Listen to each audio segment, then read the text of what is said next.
qu'on vient déguster les vins de la vallée de l'Hérault et donner des médailles à ceux qui nous paraissent aller bien.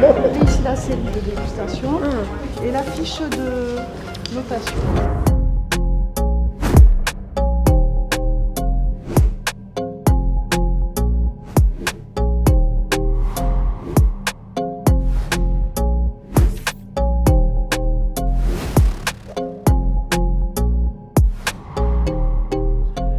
De ce concours, avant tout, c'est de mettre en avant les vignerons et les vins de la vallée et de leur apporter du soutien dans cette période qui est un peu compliquée post-Covid.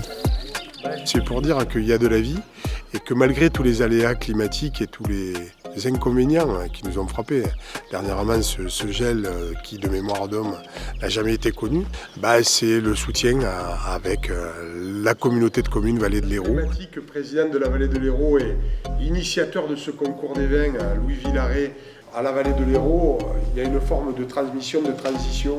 Tous les produits vignobles et découvertes, tous les produits, les domaines et les 6 caves coopératives qui composent la Vallée de l'Hérault. On a toujours travaillé main dans la main. C'est cette force collective qui fait qu'aujourd'hui, la Vallée de l'Hérault, c'est vraiment un haut lieu du produit du vin. Il n'y a qu'à voir le nombre de jurys et de jurés qui sont là pour déguster ces produits pendant 2 jours. Agrumes, citron, pamplemousse, vraiment une belle persistance, en bouche longue et bouche exubérante, très aromatique. Oui. Pas choqué.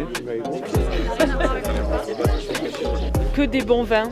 Il n'y avait pas un vin qui dénotait et le verdict est un peu difficile à rendre. Globalement, le niveau est élevé. Et sur les pamplemousses. Il est fruits acidulés, Oui, mais c'est ça.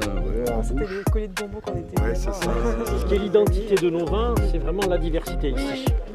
Donc on a à la fois des vins qui peuvent être sur des profils apéritifs et on a à la fois des jolis vins de gastronomie. Mettre en avant la richesse et la diversité de nos vins, c'est vraiment un plus.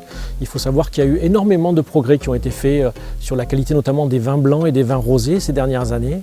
Et on n'est plus qu'un territoire de rouge, on est aussi un territoire où il y a de très très beaux vins blancs et de très très beaux rosés, à la fois d'apéro et de gastronomie à table.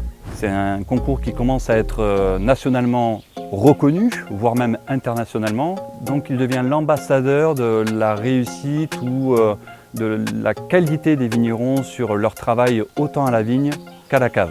On se rend compte qu'on est vraiment un des territoires qui est très en avance sur la labellisation, que ce soit sur les labels haute valeur environnementale HVE, dont on parle beaucoup en ce moment, et beaucoup de vignerons sont passés en bio et en biodynamie. Donc on est vraiment un territoire, on va dire, vert. Il faut savoir qu'après ces vins-là vont être mis en avant à la Maison des Vins, sur le grand site. Et du coup, il faut qu'ils aient aussi ces vins-là. Ils ne peuvent pas avoir que des grands vins de dégustation complexes qui vont à la table. Nous aurons, après ce jury aujourd'hui, ici au Château Bas d'Omelas, où on est accueillis par la famille d'Albena dans ces magnifiques écrins. On conclura ça le 10 juillet sur Saint-Bosile de la Sille, où on va ouvrir un peu au public sous la forme d'un salon des vins.